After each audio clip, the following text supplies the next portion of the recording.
Assalamualaikum warahmatullahi wabarakatuh. Salam sejahtera buat kita semua. Semoga dalam keadaan baik dan sehat selalu. Bapak Ibu semuanya, pada kesempatan kali ini saya akan coba menyampaikan tentang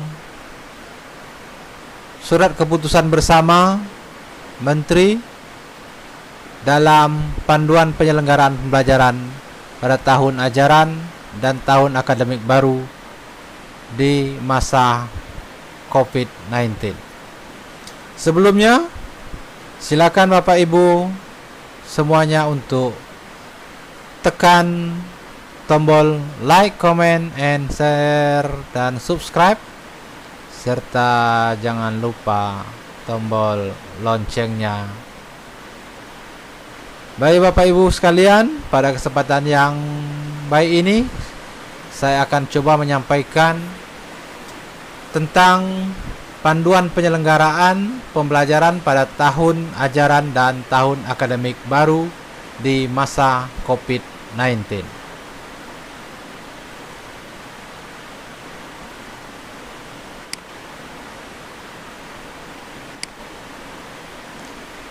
Kementerian Pendidikan dan Kebudayaan Republik Indonesia bersama gugus percepatan penanganan COVID-19, Kementerian Koordinator Pembangunan Manusia dan Kebudayaan Kemenko PMK, Kementerian Agama Kemenak, Kementerian Kesehatan Kemenkes, Kementerian Dalam Negeri Kemendagri, Badan Nasional Penanggulangan Bencana, dan Komisi 10 DPR RI mengumumkan rencana penyusunan keputusan bersama 4 kementerian tentang panduan penyelenggaraan pembelajaran pada tahun ajaran dan tahun akademik baru di masa pandemi coronavirus disease COVID-19 secara virtual melalui webinar pada hari Senin tanggal 15 Juni 2020. Panduan yang disusun dari hasil kerjasama dan sinergi antar kementerian ini bertujuan untuk mempersiapkan satuan pendidikan saat menjalani masa kebiasaan baru.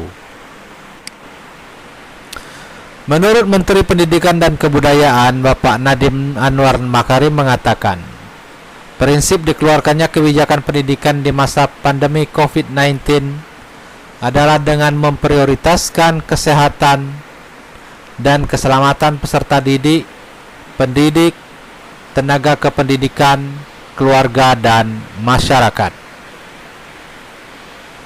Tahun ajaran baru bagi pendidikan anak usia dini atau PAUD, pendidikan dasar dan pendidikan menengah di tahun 2021 tetap dimulai pada bulan Juli 2020.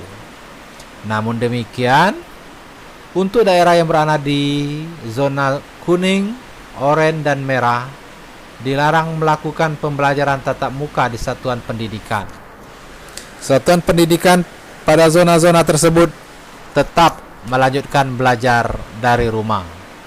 Terang Menteri Pendidikan Kebudayaan Bapak Nadiem Anwar Makarim pada webinar tersebut. Terkait jumlah peserta didik, hingga tanggal 15 Juni tahun 2020 terdapat 94% peserta didik yang berada di zona kuning, oranye, dan merah dalam 429 kabupaten kota, sehingga mereka harus tetap belajar dari rumah. Adapun peserta didik yang saat ini berada di zona hijau berkisar 6%. Menteri Pendidikan dan Kebudayaan Bapak Nadiem Makarim menegaskan, proses pengambilan keputusan dimulainya pembelajaran tatap muka bagian satuan pendidikan kabupaten kota dalam zona hijau dilakukan secara sangat ketat dengan persyaratan berlapis. Keberadaan satuan pendidikan di zona hijau menjadi syarat pertama dan utama yang wajib dipenuhi bagi satuan pendidikan yang akan melakukan pembelajaran tatap muka. Persyaratan kedua adalah jika pemerintah daerah atau kantor wilayah, kantor Kementerian Agama memberi izin. Persyaratan ketiga, jika satuan pendidikan sudah memenuhi semua daftar periksa dan siap melakukan pembelajaran tatap muka. Dan persyaratan keempat, orang tua wali murid menyetujui putra-putrinya melakukan pembelajaran tatap muka di satuan pendidikan. Jika salah satu dari 4 syarat tersebut tidak terpenuhi, peserta didik melanjutkan belajar dari rumah secara penuh, tegas Mendikbud. Jika salah satu dari 4 syarat tersebut tidak terpenuhi, peserta didik melanjutkan belajar dari rumah secara penuh, tegas Mendikbud. Menteri Pendidikan dan Kebudayaan Bapak Nadiem Anwar Makarim juga mengajak semua pihak, termasuk seluruh kepala daerah, kepala satuan pendidikan, orang tua, guru, dan masyarakat, bergotong royong mempersiapkan pembelajaran di tahun ajaran dan tahun akademik baru. Dengan semangat gotong royong di semua lini, saya yakin kita pasti mampu melewati semua tantangan ini, kata Menteri Pendidikan dan Kebudayaan.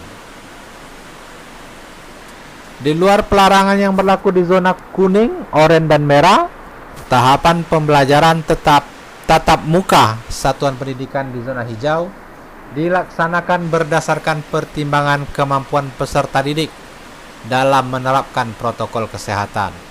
Dengan demikian, urutan pertama yang diperbolehkan pembelajaran tatap muka adalah pendidikan tingkat atas dan sederajat. Tahap kedua pendidikan tingkat menengah dan sederajat. Lalu tahap ketiga tingkat dasar dan sederajat. Itu pun harus dilakukan sesuai dengan tahapan waktu yang telah ditentukan.